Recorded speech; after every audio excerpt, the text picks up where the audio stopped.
algo que no se hace en ningún colegio hoy es hacer comunidad. Yo trabajo con 9.000 papás al año y mamá, que de repente me dicen, Soledad, yo no puedo ver a mi ex marido, no lo puedo ver. Entonces le preferí pasar un teléfono para que se entienda directamente con mi hijo. Aquí hay que ser súper inteligente como papá y decir, el problema es sistémico.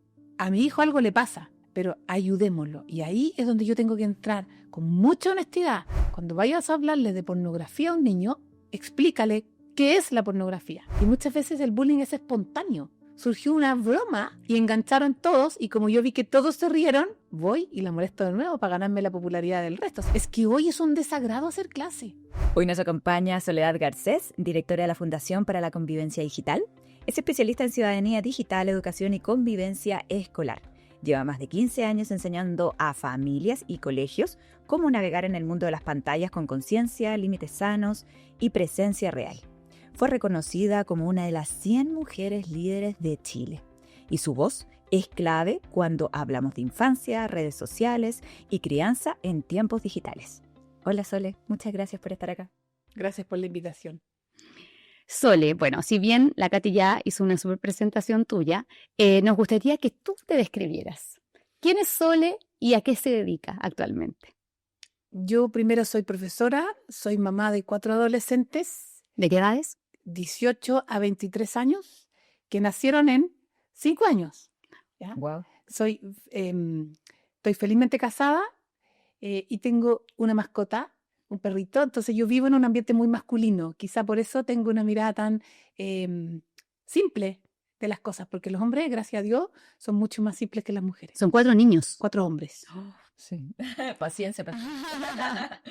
Oye, ¿qué fue lo más duro para ti de la maternidad? Si tú nos puedes contar, antes de adentrarnos en otros temas. La adolescencia. Esos terribles, o sea, a mí me encanta cuando escuché a la mamá decían los terribles 2. No, es que no has llegado a los terribles 9 y a los terribles 13 y a los 14.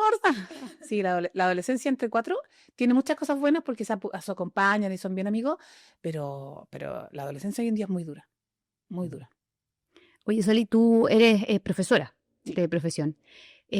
¿Cómo fue que llegaste a crear una fundación? La Fundación para la Convivencia Digital, hoy en día, tú la diriges. ¿Qué pasó en el camino? ¿Qué pasó de esta profesora a esta mujer que lidera esta fundación tan exitosa hoy en día? Yo hacía clases de arte en un colegio y el profesor que mejor lo pasaba en el colegio era el de informática. Entonces yo decía, yo quiero ser como él, y todo el mundo lo amaba. Entonces yo decía, yo quiero ser como él. Además que era la única sala calentita. Entonces yo decía, doblemente quiero ser como él. Y estaba el postítulo en informática en ese momento, educativa, que tenía una mirada del software educativo, el juego educativo, que a mí no me hacía mucho sentido, pero dije, me voy a meter para trabajar este tema, y lo llevé al ámbito de la formación en el uso de tecnologías como Word, Excel, PowerPoint, 15 años atrás. Me especialicé en tecnología educativa, pero más bien para adultos, ¿ya? Y de ahí dije, ok, voy a trabajar en esto. Me fui a trabajar a la Universidad de los Andes y entonces mi foco fue en enseñarle a usar tecnología a los profesores de las carreras que estudiaban. Y ahí tuve de profesores a los directivos escolares en el magíster de gestión escolar. Y ellos me empezaron a pedir charlas para los colegios. Y yo iba a dar charlas de Facebook. Imagínate. Y quedaba la escoba, y, o sea, fíjate cómo revolvía el colegio con cada charla, porque salían todos los papás, decían, yo nunca me había imaginado esto, y el día siguiente el director de colegio, que era alumno mío, me decía, profesora, usted no sabe la bomba que tiró ayer en el colegio. ¿Pero por qué? Y ahí nos dimos cuenta que faltaba, que este tema venía, y faltaban los padres, faltaban los profesores, que todos estábamos solos en este tema. Y estamos hablando Facebook, ¿ya? Cuando partió. Y ahí seguí trabajando en la universidad, pero en la línea de investigación del impacto de las redes sociales.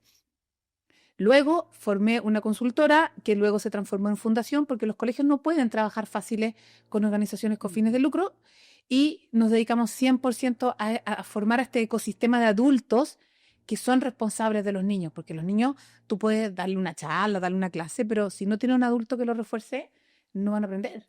Y la fundación abarca la relación completa del ecosistema escolar, o sea, entre profesores, profesor y alumno, y también incorporando a los apoderados, ¿o es solo un área? Tenemos un equipo que trabaja normativas, porque hoy día todo esto tiene que estar normado. Tenemos otro equipo que trabaja lo que es padres, habilidades parentales. No podemos hablar de pantalla sin hablar de habilidades parentales. Y tenemos otro área que trabaja lo que es capacitación docente. Porque ¿quién le educa a los padres? ¿Quién le enseña esto a los padres? Y esto como si un padre quiere que tú lo eduques, ¿se puede? Nosotros ahora no tenemos como El psicólogo o asistencia parental 1-1. Tengo muchísimas ganas de implementar esa área luego. Tenemos unos cursos online para profesores, pero no lo tenemos ahora porque nuestro foco está en llegar a la mayor cantidad de gente. De hecho, por ejemplo, no podemos tomar un colegio de 300 alumnos porque tenemos que darle prioridad al de 1500. Claro. Y no es por mala onda, es que tenemos que llegar a más gente porque lo que estamos viendo en los colegios es gravísimo. Entonces tenemos que priorizar. Pero es un proyecto personal que tengo muy en mente lo que tú me estás diciendo. Sí. Me encantaría. Oye, Sole, y como para abrir el tema de las pantallas, hay teorías muy extremas respecto a la prohibición total de las pantallas en los niños. Y hay otras más suaves, digamos, que se enfocan más en la red social como dañina para los niños y adolescentes. ¿Cuál es tu postura al respecto y cómo lo abarcan ustedes como fundación?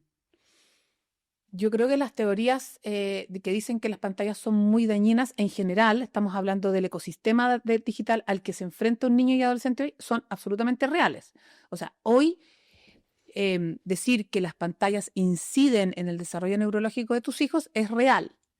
Que en muchos casos ese desarrollo es irreversible cuando llegamos a la adolescencia y tu hijo lleva 10 años viendo pantallas, sobre todo pornografía, casinos en línea, redes sociales, hay una parte de su cerebro que ya se formó, ¿ya?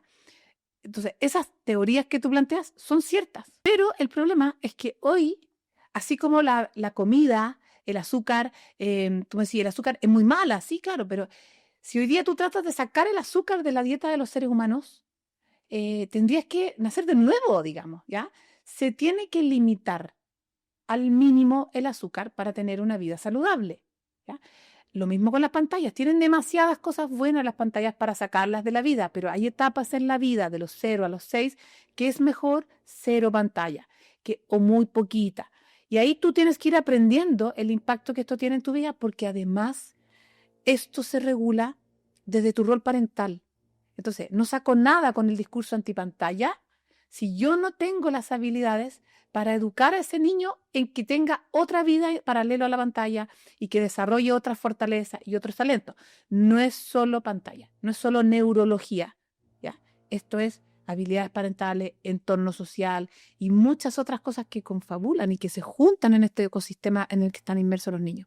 Y respecto a lo que tú estabas hablando, así como habilidades parentales, ¿a qué te refieres con eso? ¿Qué habilidades debería tener un padre en torno a las pantallas? Primero, estar formado. Por ejemplo, a mí, muchas mamás de la edad de ustedes me dicen, no, mira, yo no le voy a dar jamás TikTok a mi hija, porque es muy chiquitita, pero la dejo ver Netflix, una serie en Netflix que a ella le encanta. Cuidado, porque aquí es donde las mamás tienen que saber que Netflix puntualmente tiene guiones que son altamente estimulantes para un niño, tiene enorme cantidad de cuadros por minuto que también generan sobreestímulo en el cerebro de un niño, porque no lo entienden. Un niño no es capaz de procesar 30, 40 cuadros por minuto. Entonces, finalmente tú decís, mi hija está viendo una película súper linda en Netflix, pero tu hija no está entendiendo nada. Tu hija está frente a una pantalla con su cerebro plano, viendo cómo pasan imágenes y está muy frustrada frente a esto, que quizá a ti no te lo manifiesta, pero no entiende lo que está pasando al frente. Entonces, ¿Eso con qué edad, perdón? en general, el tema de la poca comprensión de la imagen que ve en los monitos animados, dibujo animado, está por lo menos hasta los 10, 12 años. ¿Ya? Entonces, ahí es donde yo le digo a las mamás, hay que estudiar un poquito, formarse, para que esa horita de pantalla, por ejemplo, sea en vez de Cocomelon o Bluey, que vea mientras tú te duchas. Y es muy humano entender que una mamá se quiere bañar y lavar el pelo tranquila y que sus niños se queden viendo televisión un ratito, no hay problema. Pero ponle, por ejemplo, una película antigua o un dibujo animado lento o un documental, ¿ya? Sobre, por ejemplo, los campos de tulipán en Holanda, que ese tipo de cosas tú decís, ay, pero Soledad, qué aburrido. Es que los niños lo disfrutan, Sí. le encantan. Los tractores Ah, le encantan. Sí. Ya, entonces los Los animales. megaduetos Sí. le encantan cómo se hacen la comida, las fábricas que hacen hamburguesas, da lo mismo. Entonces, por último, que quede viendo realidad, que la va a entender Ujú. y que te va a poder preguntar, mamá, vi que las hamburguesas se hacen en una bolsa de carne, se hacen redonditas después. Ya, no son así naturales. Mira, eso es un aprendizaje. ¿Ya? Pero ¿qué te va a enseñar Cocomelon? ¿Y cómo lo hace una mamá que, por ejemplo, le estaba poniendo Cocomelon y que ahora quiere retroceder a colocar los documentales que tú estás recomendando? Le dice a su hijo que Cocomelon no lo van a ver más y que elijamos qué otras cosas puede ver. Ujú. Oye, Sole, y respecto a eso, yo te escuché en alguna entrevista por ahí decir que era bueno poner pocos límites, pero que los límites que uno ponía tenían que ser inquebrantables y que el niño los tenía que entender. ¿Nos podías hablar un poquito más de eso? Son innegociables, claro. Y te lo voy a poner en un ejemplo para que las mamás lo entiendan. Si yo voy en auto y me paso la velocidad de la carretera y justo me para un carabinero, el carabinero me va a decir, señora, usted iba a 120 en zona de 80. Yo voy a bajar la ventana y le voy a decir, perdóneme, por favor. Y el carabinero me va a decir, no, no, no, señora. Este límite está puesto por seguridad vial y por su salud. O sea, usted tiene ahí su multa y cualquier discusión al juez de policía local. Yo cuando saqué licencia de conducir, tuve que estudiar que no puedo pasarme de la velocidad porque es por ley. No es negociable. Es la ley, punto, se cumple. Y yo tuve que estudiarla y me guste o no me guste, la tengo que cumplir. Eso es un límite. No es negociable. Puedo adaptarlo. De hecho, se han cambiado las velocidades en muchas partes, pero se puede cambiar, no negociar. Entonces, cuando yo saqué la licencia, tuve que decir, ok, ya voy a andar más lento, aunque no me guste. Perfecto. Entonces, tú como mamá dices, mira, en casa vamos a tener un límite, que es que a las 9 de la noche ustedes se van a ir a dormir porque nosotros queremos cuidar tu salud mental, ¿ya? Y queremos cuidar tu desarrollo y tienes que dormir 10 horas. Tienes 6 años y los niños de 6 años tienen que dormir lo más posible. Podemos decirle entonces a un niño que una vez a la semana podemos dormir un poquito más tarde porque el papá, la mamá nos va a acompañar en algo. No hay problema, pero que sepa que el límite es el cuidado del sueño. ¿Ya? Que tu hijo sepa que él tiene que dormir esa cantidad de horas y que tu mamá va a hacer todo lo posible para garantizar el cuidado del sueño. Que a veces nos dormimos a las 9 y a veces nos dormimos a las 8:30 y a veces a las 9:30, no me importa, pero tu hijo sabe que ese es un límite que no puede negociar, no le puede decir a su mamá, mamá, hoy día no me quiero dormir. No, porque eres un niño y tienes que dormir. Vamos a leer, ¿ya? Lo mismo con las pantallas. Tu hijo tiene que saber que celular propio con internet no va a tener hasta que tenga, por ejemplo, 14 años. De ahí va a tener una sola red social y que lo sepa desde chiquitito y que tanto lo haya escuchado que no te lo discuta, aunque quizás no le parezca, pero no te lo discuta porque sabe que su mamá le puso ese límite para cuidar su desarrollo cerebral. Ya que tú estabas hablando, por ejemplo, del celular, que lo acabas de proponer. ¿Cómo, en qué etapa o en qué minuto uno realmente debería entregarle un teléfono a un hijo? Desde, por ejemplo, una almeja a un teléfono así como ya un smartphone. Cuando lo necesite. Pero hay un límite, así como no antes de los 13 años, no antes de tal edad. Es que eso suena súper lindo en la teoría, Mm. pero yo trabajo con 9.000 papás al año y mamá, y que de repente me dicen, Soledad, yo no puedo ver a mi ex marido, no lo puedo ver. Entonces le preferí pasar un teléfono para que se entienda directamente con mi hijo. Bueno, eso es una realidad. De acuerdo, pásale un teléfono. Es que le di una almeja, maravilloso. Otra cosa es internet. El teléfono lo pueden manejar. Si hoy día tú vives en un edificio y quieres que a tu hijo te lo deje el furgón en la puerta y tú lo tienes que coordinar para que te vaya a buscar, dale un teléfono para que te llame mamá, ya llegué, ven a buscarme, ábreme, ni un problema. Pero otra cosa es ponerle redes sociales a internet. Eso es otra cosa. Eso tiene que llegar más tarde. O sea, el teléfono es una gran ayuda. ¿Y a qué edad debería llegar ese internet? La internet debería llegar más tarde, no antes de los 14, y de ahí progresivamente, de los 16 en adelante, el mundo de las redes sociales, pero muy progresivamente. Una red social con tiempo. A ver, como cuando tú empezaste a andar en micro, tú no te ibas a recorrer Santiago, tú andabas un recorrido, después otro recorrido, y ahí te soltaste. lo mismo. Muy poquito tiempo de una red social iba aumentando. Sabemos que existen aplicaciones que uno se puede meter ahí entre medio. ¿Tú recomiendas, por ejemplo, que la mamá realmente le diga al hijo, hey, te voy a estar mirando? ¿O en realidad ingresarla así como escondidas? Y también, ¿estás a favor o no de esas aplicaciones? Me metes en un aprieto con esta pregunta porque yo sé que todo el mundo quiere que yo conteste que los controles parentales son necesarios. Sí, sí son necesarios.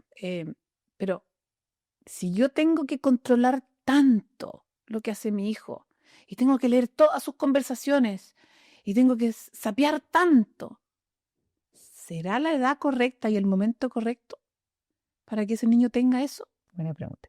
Yo creo que no. Si yo tengo que estar mirando todo lo que come, todo lo que hace y todo lo que habla, quizá tengo que replantearme ese límite. Porque estamos entonces educando un niño sobreprotegido. No está en la edad correcta para tener redes sociales y teléfono, entonces espérate un rato que madure más. Entonces, control parental a mí me gusta porque te notifica el tiempo, tienen GPS. Entonces, yo que tengo 4 adolescentes, me gusta saber dónde están a ciertas horas de la noche, ponte tú. Yo los busco, los geolocalizo, pero por un tema de seguridad, ¿no? ¿Me entendí? Entonces, y eso te lo da el control parental y ciertas herramientas del teléfono. Pero si no confío en que van a hacer buen uso, prefiero no dárselo. De hecho, muchas mamás también a veces le está pasando de que están poniéndose control parental por el hecho de que está habiendo, por ejemplo, esto de em, los hombres que se están metiendo directamente a tratar de abusar de niñitas a través de las redes sociales. Entonces, muchas de ellas también, a veces por esta inquietud de que no haya alguien que esté confundiéndola o metiéndose de otra manera que no debería, están accediendo mucho como en crisis de que no le vaya a pasar a ese control parental. Vuelvo a la primera cosa que te dije. Tenemos que educarnos. El 80-90% de los papás nos contesta a nosotros en una encuesta que su peor temor es el contacto con desconocidos. Por esto, el hombre pedófilo. Pero resulta que el 70-80% de los casos es una persona conocida para tu hija. Tú no le mandas fotos desnuda a cualquier persona que se te cruza en la vida, a un desconocido menos. Jamás haría nadie eso. Entonces, ese hombre tuvo mucho tiempo de hacerse amiga de tu hija. O sea, tu hijo estuvo, entre comillas, muy poco supervisada mucho tiempo. El primer contacto donde tu hija cede a ese tipo de intimidad no viene antes de 3 meses. ¿Ya? Entonces, es importante también que las mamás sepan que esto tiene larga data en una hija. Y que porque tú la supervises, esa hija, si ya tiene intimidad con ese hombre que ella cree que es un par de otro colegio, de su edad, qué sé yo, si tú le bloqueas su teléfono, está tan enamorada que se va a ir al teléfono de la amiga. Entonces, no sé si es la forma. Si tu hija no tiene edad para tener una relación de pareja, no le des teléfono. ¿Y cuál sería la forma? ¿Cuál sería la forma? Porque, ¿cómo, en tu experiencia, cómo estas personas se aproximan a los niños? ¿Y qué técnicas, qué herramientas le podemos dar nosotros a nuestros niños para que sepan reaccionar frente a esas aproximaciones? Yo siempre les digo a los papás, ensaya en frío para cuando te toque vivir una realidad, tú ya sepas cómo actuar. ¿Ya? Entonces, tú le explicas en frío cómo llega un pedófilo a su vida para que ella identifique este proceso, ¿ya? Y luego le explicas el por qué se puede enfrentar a esta situación, qué consecuencias puede tener para ella, pero no solamente hablando del problema en sí, sino que dale el contexto, ¿ya? Y esto, ponte tú, yo se los digo a los papás. Cuando vayas a hablarle de pornografía a un niño, explícale qué es la pornografía. Explícale. Perdón. ¿A qué edad deberían hacer? 5 años en adelante. ¿A 5 años? Sí, pero es que no le vas a decir, ven hijo, que siéntate aquí porque vamos a hablar de pornografía hoy. A los 5 o 6 años, un niño ya empieza a entender una realidad un poco más compleja fuera de su entorno, de la salita del juego, digamos, ¿ya? Ese niño empieza a entender otras cosas. Entonces tú le dices, mira, en internet y en el día a día te vas a encontrar con personas desnudas. en imágenes, por ejemplo, cuando vas al supermercado, de repente puedes encontrarte una persona desnuda en una tapa de crema, lo que sea, en un champú, en una propaganda, una publicidad, en la calle, qué sé yo. Pero a veces hay imágenes que están desnudas. A tu edad eso te va a generar algo. ¿Qué sientes cuando ves una imagen desnuda en la calle, por ejemplo, en ese aviso que vemos ahí? Mamá, me da vergüenza. A primera edad eso da vergüenza. Ya, perfecto. Entonces, hay imágenes que a ti te molestan. ¿Y cómo vamos a saber que son imágenes malas? Porque a ti te dan vergüenza. Esa imagen, aunque está en un supermercado y a mí, como adulto, no me da vergüenza, si a ti te da vergüenza, es que tu cerebro te está diciendo, sácala de mi vista y mira para otro lado o apaga tu pantalla si la viste en tu pantalla. ¿Ya? Enséñale lo que es y no es. Enséñale a que cómo sabe a lo que se está enfrentando, ¿ya? Y dile cómo actuar después. Entonces ese niño sabe que si está jugando con un hermano, viendo una película, y le aparece una escena de sexo, a él le da vergüenza, o le da excitación, o le da pudor, o se siente incómodo. Y mi mamá ya me había dicho, si yo siento estas emociones es porque mi cerebro dice, bloquea lo que me estás haciendo daño. Entonces salgo de la pieza o apago la pantalla. ¿Ya? ¿Por qué? Porque yo ya identifiqué que mis emociones me están dando una alerta de que eso que estoy viendo no es bueno para mí. Entonces, todo eso es hablar de prevención. En el fondo, hacerlo conectar con la emoción, explicarle eso primero, hacerlo Que entender eso. identifique lo que es y no es pornografía. Los cuerpos desnudos no siempre son pornografía. Ujú. Pueden ser una imagen erótica que a tu hijo le genera emociones desagradables. Y si por ejemplo, un niño sin querer está viendo Minecraft y le aparece una imagen entre medio, porque tengo un caso que sucedió. Mucho, sí. Entre medio de una explicación de Minecraft aparece un hombre desnudo mostrando sus partes, diciendo cosas súper fuertes acerca de la mamá, el hermano, el perro, el gato, literalmente pornografía. Y este niño tenía 12 años y quedó mal, porque en realidad fue como, le apareció del juego de la nada y fue como chocante. Y de ahí fue como bien complicado. Tuvo que ir al psicólogo y un montón de cosas para lograr sacarse esas imágenes de lo que estaba diciendo. ¿Cómo se puede hacer en esas instancias? Porque qué terrible, uno a veces quizás está tranquilo porque está viendo Minecraft en YouTube y no sé, tiene 12 años, como que tú dices, ya, no sé, quizás ya puede verlo y le aparece una imagen así. ¿Cómo podemos ver cómo ayudar a nuestros hijos y también tener ese control parental entre medio para que esto no pase? El control parental, la pornografía no te lo va a filtrar hoy día, porque todo el ecosistema del mundo digital, infantil y adolescente, está lleno de pornografía en formato de dibujos animados, escondida entre videos y temas de niños, porque la industria del porno en la pandemia descubrió un cliente nuevo, que si yo lo hago adicto a los 8 años, viendo Minecraft porno, ¿ya? A los 25 me va a pagar $50-$60 mensuales, por lo tanto, porque su cerebro ya lo dominé de chico. Es súper irreversible. Por eso yo le digo a los papás, la conversación de la pornografía, del bullying, del autocuidado de tu cerebro y tu desarrollo socioemocional es diaria. Y no puede ser un discurso antipantalla y no puede ser un discurso en negativo. Tiene que ser en positivo, porque si no abruma. ¿Ya? A ese niño que tú me estás diciendo, yo antes le habría enseñado que esta estrategia es la que yo le pido a la mamá, enséñenselo de chiquititos. Esto es, si no es pornografía, los cuerpos desnudos, no hay que entrar en detalle. Si a ti te generan emociones negativas o que te compliquen, nunca las emociones son negativas, pero que te hagan sentir incómodo, sácalo de tu pantalla. Ven a pedirme ayuda. Yo me voy a encargar que eso no vuelva a pasarte más. Pero tú tienes ahora que para sacar esa imagen de tu pantalla, de tu cerebro, vas a hacer este ejercicio. Siéntate con tus hijos y hazles recordar un momento súper bonito que ellos hayan vivido. Hazlos recordar 5, 7 minutos. Mira, mamá, cuando fuimos a Villarrica y comimos empanadas y fuimos a ver el lago, y que lo vivan hasta el punto en que digan, ay, mamá, quiero volver, me encantaría ir de nuevo a la casa del tío, la prima, la abuela. Da lo mismo la experiencia, ¿ya? Pero que ese niño busque una imagen que la asocie como un lugar seguro, ¿ya?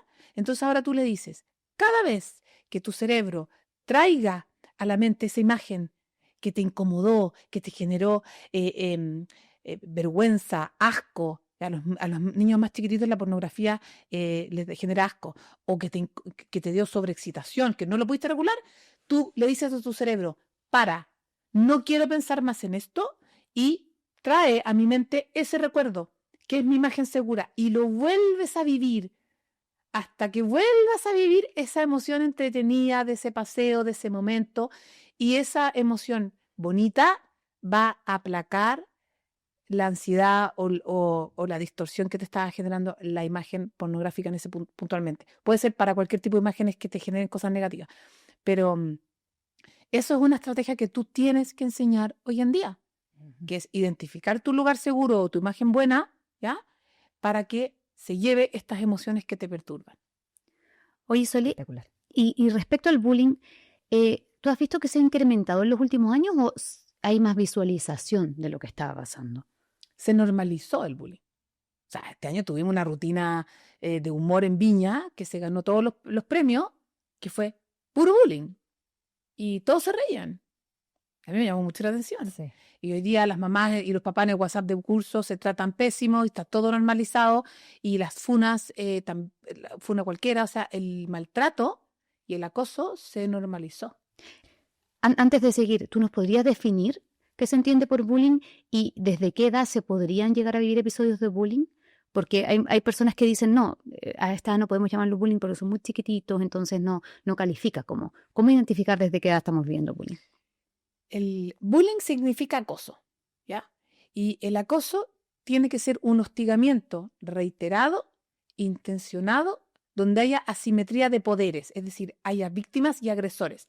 Si yo estoy jugando contigo, dos amiguitas, ¿ya? Y yo de repente te digo tonta, y tú dejas de decirme tonta, y yo te digo eres muy tonta, yo te estoy atacando, te estoy maltratando, pero eso no es bullying. ¿Por qué? Porque quizás fue una reacción espontánea del momento. El bullying y el acoso es sistemático, se repite un poco. No está definido cuánto, pero se repite y tiene intención de agredirte y hacerte daño. En Chile la definición de bullying que se da en la ley es entre pares. En otros países no es entre pares, ¿ya? Entonces, eso es bullying.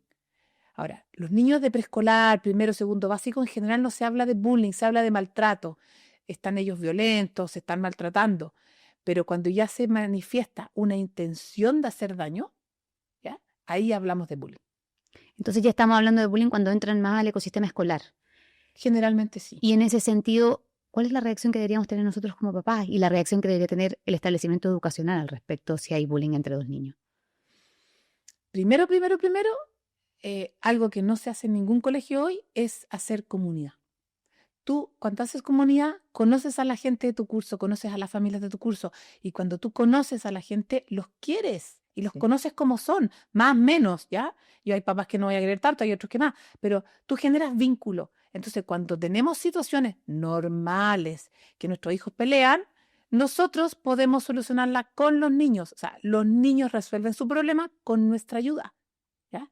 Cuando tu hijo ya no puede solucionar su problema porque lo sobrepasa o es muy complejo, yo no sé bien cómo actuar, pido ayuda al colegio.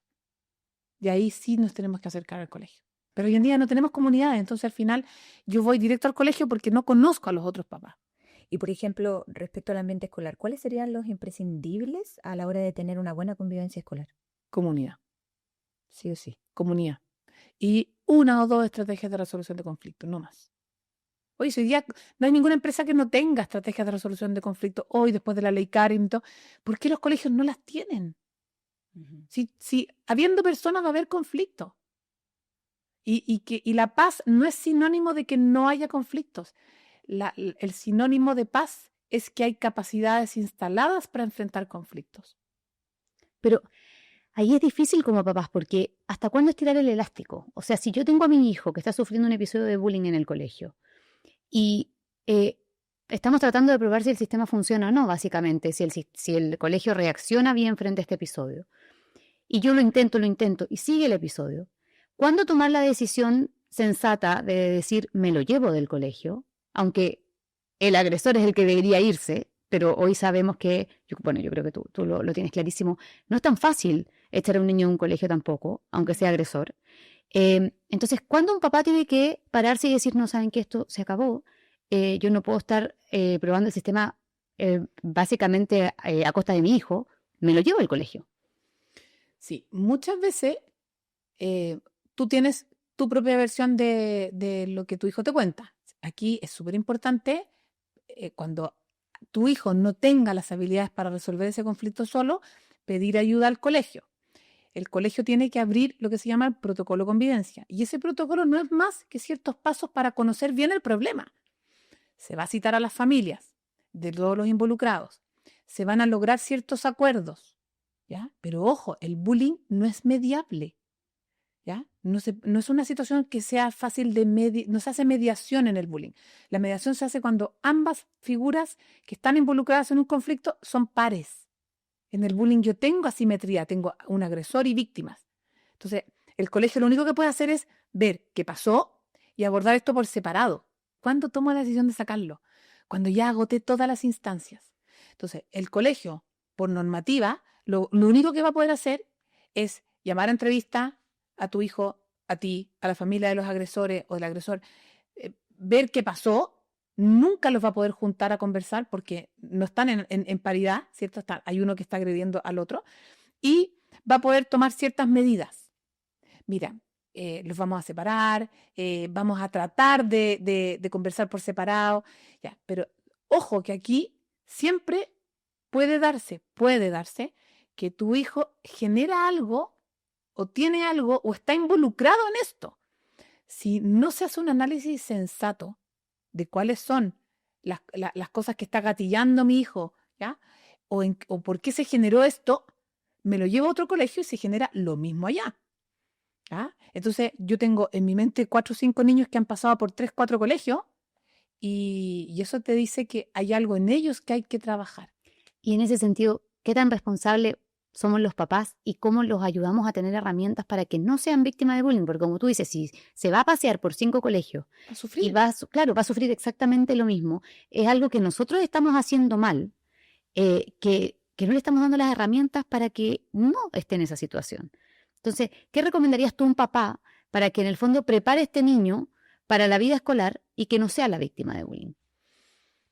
Primero, que entendamos como papás que el bullying puede ser desde mi rol de víctima o desde mi rol de agresor. O sea, mi hijo puede ser, y mis hijos, mis 4 hijos, han sido víctimas y han sido agresores también.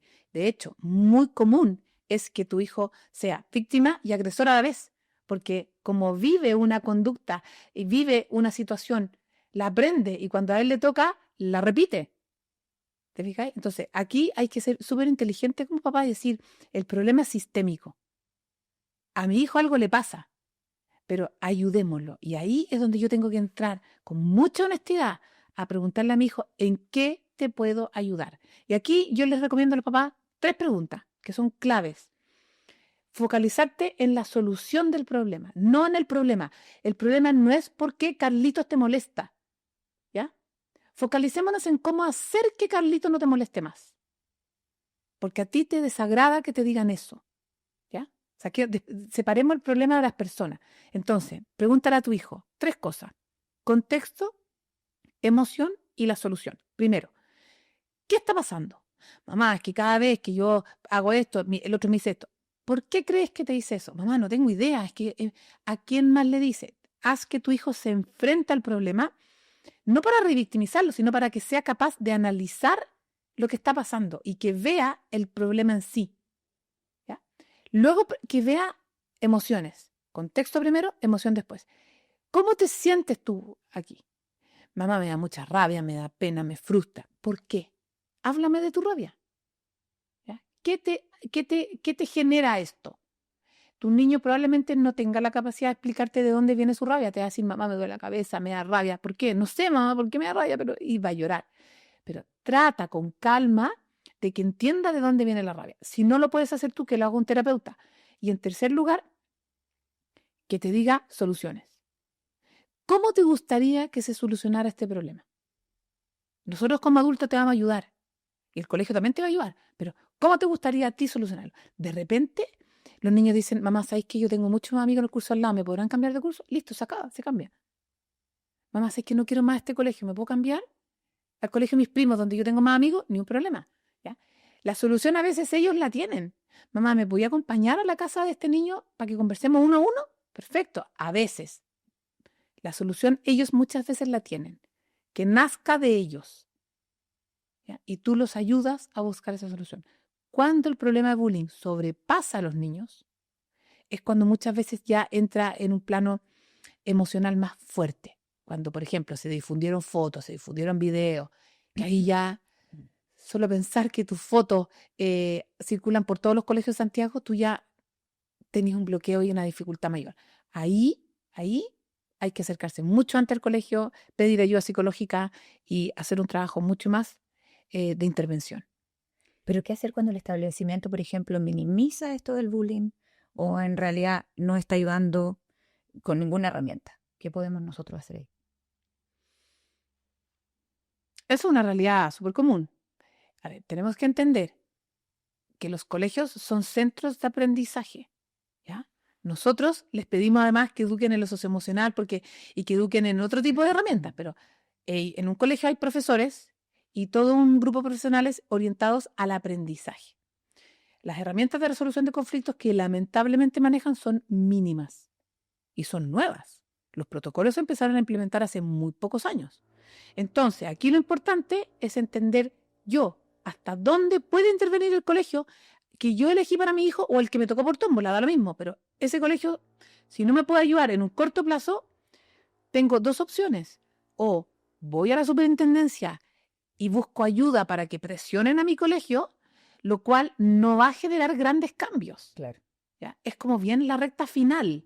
Y probablemente ese impacto que va a tener esa llamada a la superintendencia o la denuncia va a terminar en que yo salga al colegio igual. ¿Ya? Es válido, es válido.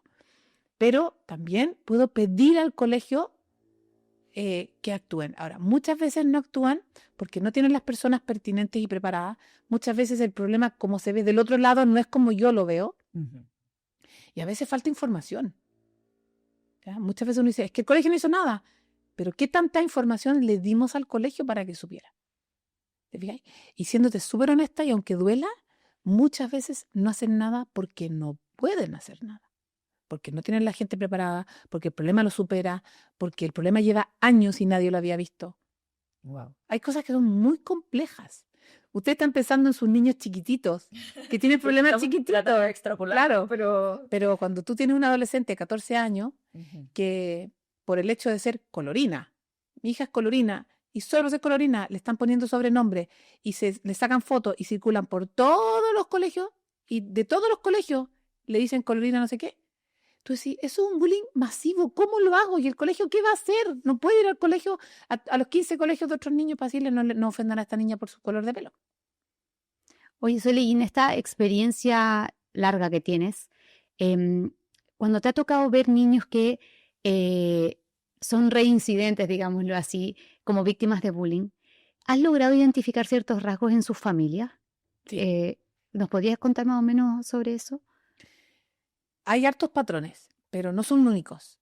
Uno tiende a pensar que el bullying se le hacen como a un perfil más ñoño, se le llama perno, sobreprotegido, gordito. No, súper equivocado. Muchas veces se le hace bullying al que tiene buenas notas, a la más mina, ¿ya? Por envidia, por cualquier cosa. Y muchas veces el bullying es espontáneo. Surgió una broma y engancharon todos, y como yo vi que todos se rieron, voy y la molesto de nuevo para ganarme la popularidad del resto. O sea, son cosas muy espontáneas. Lo que sí se da en el mal manejo del bullying, ¿ya? Cuando veo que mi hijo realmente está muy mal psicológicamente, generalmente esos niños que no saben manejar el bullying bien, se ve dificultad de habilidades emocionales, porque son muy sobreprotegidos y siempre la madre o el padre responde por ellos. Son niños con mucho abandono emocional, ¿ya? O maltratados. Eso es como las tres características que se observan mucho más en niños que no son capaces de parar a tiempo, de imponer su respeto. Esas son las 3 características que más vemos. No sé si están descritas en la literatura, pero son las que más vemos. Perfecto. Oye, Sol, y ahora pasando como ya al área como de escolar, como a lo que efectivamente hace la fundación. ¿Qué significa el hecho que ustedes guíen a las familias y a los colegios en este educar de forma ética, segura, respetuosa, en concreto, digamos? ¿Cuál es tu intervención en un colegio? A ti te llaman de un colegio, ¿qué hacen ustedes? Nosotros lo primero que hacemos es aplicar encuestas. Tenemos estudios ya muy validados y levantamos la realidad del colegio. Porque tu colegio puede tener una realidad distinta a este otro y estar en la misma cuadra. Hemos tenido colegios en la misma cuadra con realidades súper diferentes, ¿ya? Y a partir de la realidad empezamos a escuchar lo que el colegio nos comenta. Y a partir de los datos, el testimonio y lo que los mismos equipos directivos nos va comentando, se va trabajando una intervención. Y las intervenciones son siempre fijas, pero se van adaptando. Primero, trabajamos profesores. El profesorado tiene que estar súper capacitado y en una dinámica muy de análisis de casos basada en la capacitación con casos reales para que ellos puedan educar. Si tú como mamá tienes una duda, ¿a quién vaya a recurrir? A tu profesor jefe, ¿ya? Luego viene la formación padres e hijos. La charla de padres no sirve para nada. ¿Por qué? Porque cuando tú estás con un hijo en cuarto básico y vas a esta charla, padre e hijos, ¿ya? Papá, mamá, hijos, y están haciendo dinámicas comunes. Lo que hacemos en esa charla es que les mostramos un poquito de evidencia científica, un aspecto neurológico y después un problema real. Ellos tienen el conocimiento para tomar la decisión que estamos orientando. Y es bien distinto decirle a tu hijo en tu casa, mira, es que si yo te veo viendo pornografía, de verdad, me voy a enojar mucho contigo, a que yo te plantee el tema de la pornografía con tu papá, tu hijo y tu mamá y empecemos a conversar ahí, a la luz de la evidencia que te estoy mostrando adelante. Entonces, es una charla que genera conversaciones y se llaman acuerdos. Hacemos 4 acuerdos, ¿ya? Los papás de los niños de preescolar a cuarto básico pueden tener una charla de padres de empoderamiento, de habilidades parentales, pero cuando ya estamos de cuarto básico en adelante, trabajamos padres e hijos. Los más grandes tienen una charla que es de empoderamiento también, pero tiene mucha normativa, porque ese alumno de séptimo básico, la verdad es que le da lo mismo lo que le diga la mamá, porque no está dispuesto a perder un gramo de popularidad Claro. bajo ningún punto de vista. ¿Te fijáis? Entonces, ahí lo que hacemos es que trabajamos otros aspectos que no solamente son neurociencias, sino que apelamos al cumplimiento de una normativa y trabajamos la huella digital. Decirle, cuidado, cuidado, tú estás en séptimo. Todo lo que estás haciendo está quedando en tu web. El día de mañana vaya a buscar pega y esto se te va a saltar como un impedimento. Y trabajamos el autoconocimiento y el rayado de cancha, ¿ya? Y eso, tú me decís, pucha, lo hacen hasta octavo básico y ¿qué pasa con el resto? Es que nos tenemos que concentrar en el grupo de edad que pueden generar cambios. Hacer que un alumno en segundo medio cambie es muy complejo, porque lleva 10 años, ¿te fijáis? En el mundo digital. Entonces, ese niño partió a los 5 en el mundo digital y ahora tiene 15. En cambio que todos los otros llevan menos. Me es más fácil hacer cambio. Y ahí, en todo ese camino, vamos trabajando la regulación del uso de teléfonos, de pantallas, en base a acuerdos. Y en paralelo con el colegio estamos trabajando la regulación de teléfonos durante la jornada escolar. Y en ese sentido, bien en específico, ¿cuándo ustedes postulan que se deberían aplicar pantallas? ¿En qué circunstancias? ¿Para qué efectos? Etcétera. ¿El colegio? En colegios. Dependiendo del tipo de pantalla. Por ejemplo, la robótica, la programación, la inteligencia artificial, se puede trabajar desde la sala de clase súper bien, ¿ya? Pero tiene que ser en ambientes muy controlados. ¿Desde Y qué ese edad? es el problema. ¿Ya? ¿Desde qué edad? Yo personalmente no recomiendo la robótica y la programación antes de los 12 años. ¿Por qué? No es por un tema neurológico ni una bola de ese tipo. Es porque para un profesor manejar 20 kits de Lego con motor. Es inviable. Ahora, si ese profesor tiene la suerte divina de estar en un colegio donde tiene un asistente por cada 10 niños, llévalo a segundo básico, me da lo mismo, pero la realidad en Chile no la tiene. Entonces, ¿qué dice la evidencia científica? Te dicen que si un colegio quiere enseñar tecnología, ni un problema. Tienen que aprender a usar Word, Excel, PowerPoint, inteligencia. Lo tienen que aprender, ¿ya? Inteligencia artificial, qué sé yo, pero tienen que darse colegios con reglamentos muy claros y respetados, validados, profesores empoderados con muy buen nivel de autoridad y mucho empoderamiento en el tema y mediciones que avalen la eficiencia. ¿Por qué? Si tú me dices, mira, hicimos esta actividad con tecnología y este grupo aprendió muchísimo sobre este versus este otro que no aprendió, evidentemente te digo, ocupémosla. Y hay miles de situaciones que la evidencia me muestra, la medición me muestra que es buena. Pero ¿qué hacemos en Chile? Improvisamos, entonces les ponemos el iPad a todos, les ponemos el Chromebook a todos y creemos que porque tienen el Duolingo en la clase de inglés van a aprender más. Todo eso, si yo no tengo cómo medirlo, no sirve. Entonces, ¿Y qué cabida tiene la inteligencia artificial ahí? Porque es súper difícil si es que no se cambia la estructura educacional, el sistema educacional, aplicar la inteligencia artificial, porque al final, si seguimos con los mismos patrones, los mismos profesores preguntando lo mismo, los mismos pruebas, o sea, si no se cambia la forma en que se educa, la inteligencia artificial no tiene cabida, porque si no nos va a hacer todas las respuestas y no nos va a hacer pensar, no hay un análisis crítico tampoco. ¿Cómo Claro, como el chat GPT ahora. Claro, porque los niños lo saben ocupar mejor que nosotros. Sí. Entonces, ¿cómo darle cabida a la inteligencia artificial? Porque el día de mañana los niños lo van a necesitar, lo van a utilizar, pero de una forma que también les sirva para su desarrollo. es que educa su uso, pero en el fondo a mí me dicen, pero mientras antes mejor, porque así van a saber usarla mejor. No, no, no. Recuerda que ese cerebro está formándose. Para aprovechar bien la tecnología, ¿ya? Tienes que tener un cerebro bien desarrollado previo. La tecnología tiene la desgracia que modela el desarrollo cerebral, ¿ya? Entonces, si yo tengo un desarrollo cerebral alterado en la infancia, ¿cómo voy a tomar buenas decisiones en la adultez? Te explico. Si yo de niño, mi mamá me sentaba todos los días 1 hora al tablet a jugar jueguitos, ¿ya? Resulta que al mes tengo 30 horas. Es media jornada en muchos casos. Un poquito más de media jornada. Que si yo lo sumo al año, son cientos de horas en que tu hijo no estuvo aprendiendo cosas que realmente le aportan, ¿ya? Ese aprendizaje que no se hizo, porque quizá en el fondo del tiempo en pantalla puede haber aprendido algo, pero el aprendizaje del juego real es muchísimo más, pero se perdió por esa horita pantalla que se acumuló. Entonces, en la adolescencia me faltan ciertas habilidades, sobre todo, por ejemplo, de lenguaje, ¿ya?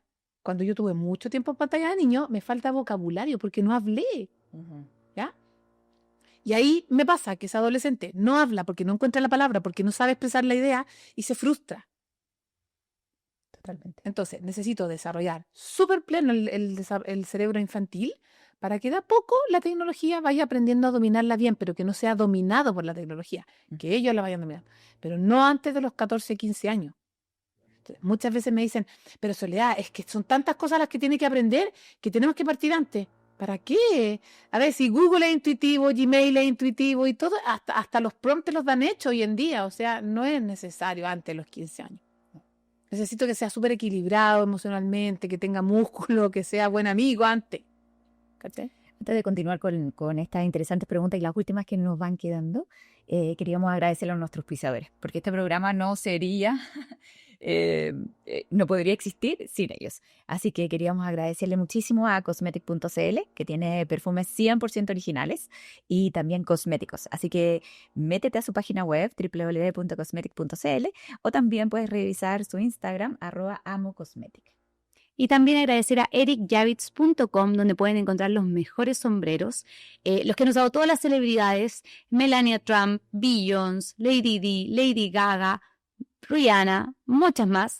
Así que pueden entrar a ericjavits.com y tienen despacho a todo el mundo.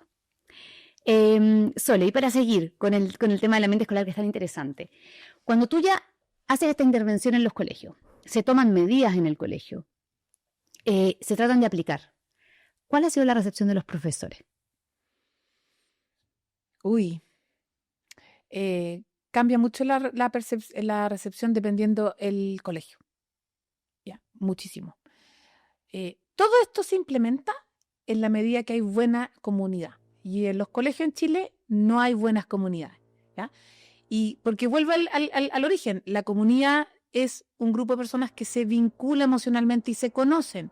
En los colegios hoy día no hay trabajo intencionado para hacer comunidad.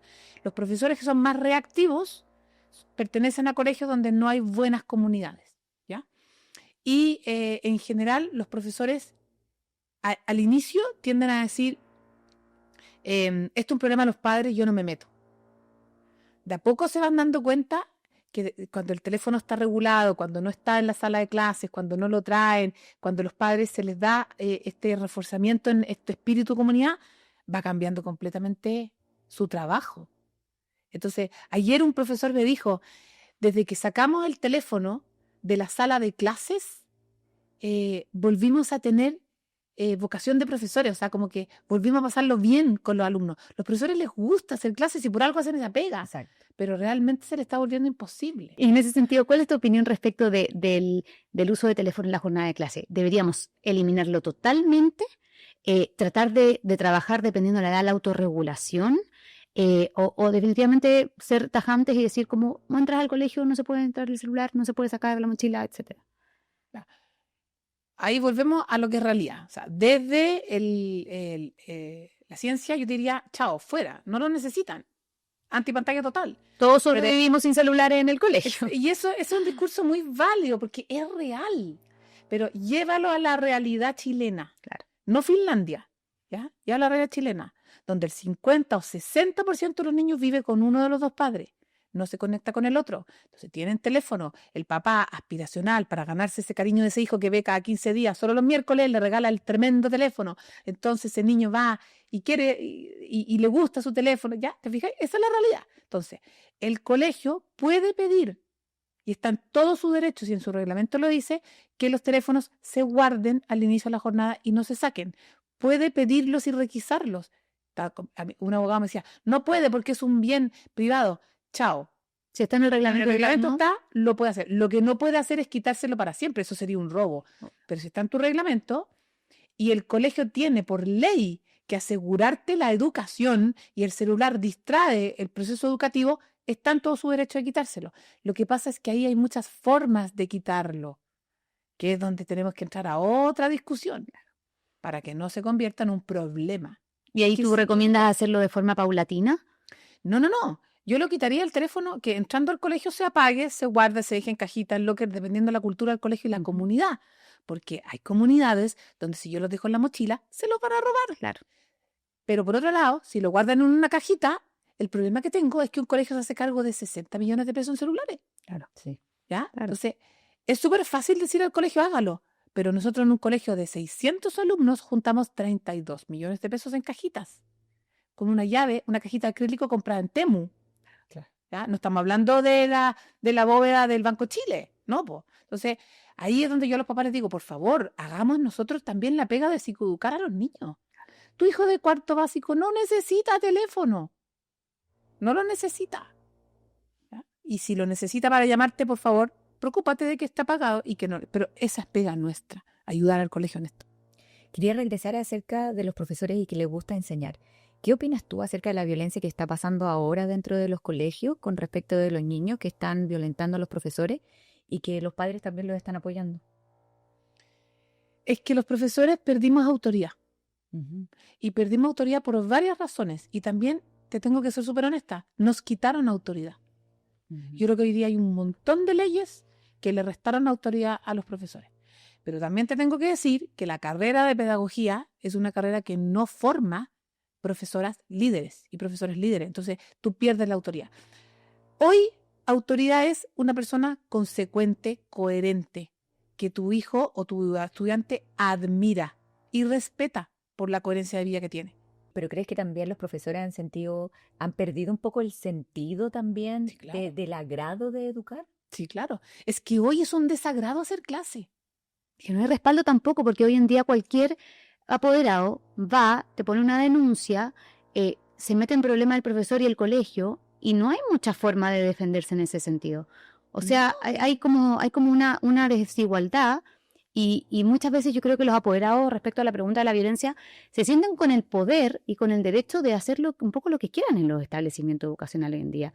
Antiguamente el profesor era autoridad. Una O sea, eminencia. tú le inculcabas al niño que iba al colegio y que el profesor estaba a cargo.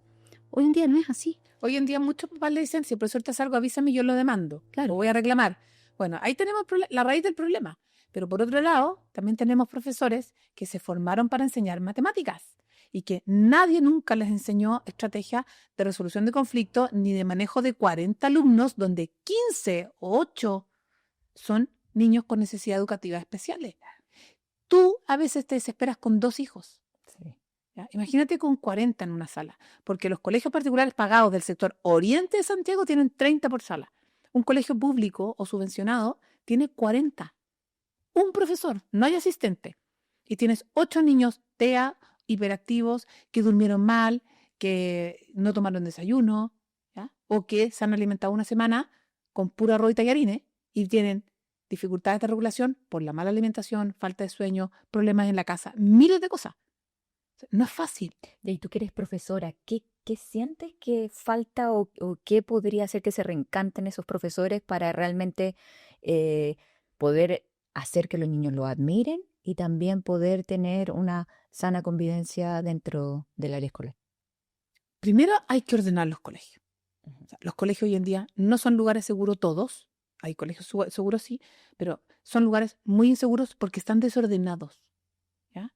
Porque es muy complejo y porque además nos faltan manos para ordenar un colegio. Pero los colegios hoy día tienen que retomar sus reglamentos y hacerlos cumplir, ¿ya? Y lamentablemente hacerlos cumplir implica decirle al apoderado, mire, vaya, denuncie al profesor, nosotros lo vamos a apoyar. Pero el colegio tiene que tener la certeza que ese profesor está bien capacitado y hizo lo correcto. Lo primero es capacitarlos bien. Si les cambiaron el trabajo, les cambiaron los alumnos en 5 años. 5 o 6 años, los colegios hoy día tienen otro alumno que no se habían soñado. Tienen alumnos hiperactivos, hiperconectados, padres que pasaron de tener 3 hijos a 1. O sea, cambió todo. Y ese profesor no cambió la carrera, no cambió su vocación. Les faltan herramientas para adaptarse. Entonces, capacitarlos, ayudarlos a esta adaptación y ordenar los colegios es básico. Y un plan de formación de apoderados es vital. Pero tú haces un plan de formación y los papás no van, no participan. Entonces ahí tenés que articular las redes de apoyo con el centro de padres, con las comunidades de curso. Y vuelva a la comunidad de curso. Sol, y para cerrar, ya con toda esta experiencia acumulada que tienes en esta área, ¿cuáles podrías decirnos que son los imprescindibles a la hora de tener una buena convivencia escolar, tanto respecto de los apoderados, de los niños y de los profesores? Comunidad. Comunidad y normas claras. ¿Y cómo conozco las normas claras? A través de mi comunidad. El que yo me junte 2, 3, 4 veces al año en diferentes actividades con los padres y madres del curso, el que el colegio nos enseñe quién va a estar a cargo de ayudarnos a mediar conflictos que van a ser naturales. Comunidad, comunidad y comunidad. Nada más. Así como en un edificio tenemos normas, una junta de vecinos que nos ayuda, todos necesitamos ayuda en hacer comunidad. Y eso es vital. Problemas van a ser siempre, pero capacidad para resolverlos depende de nosotros. Me quedó súper claro, ¿eh? Clarísimo. Comunidad, sí o sí. Clarísimo. Yo voy a llegar a hacer eso en mi colegio también. A implementarlo. Totalmente. Muchas gracias, Sole. O sea, realmente espectacular los temas. Yo creo de que los papás van a estar ahí felices escuchándote porque, wow, son temas súper importantes que están ahora en boga y que realmente como padres tenemos que ponerles pronto sobre... Podríamos estar hablando todo el día de esto, pero bueno. Sí. Había que acotarlo.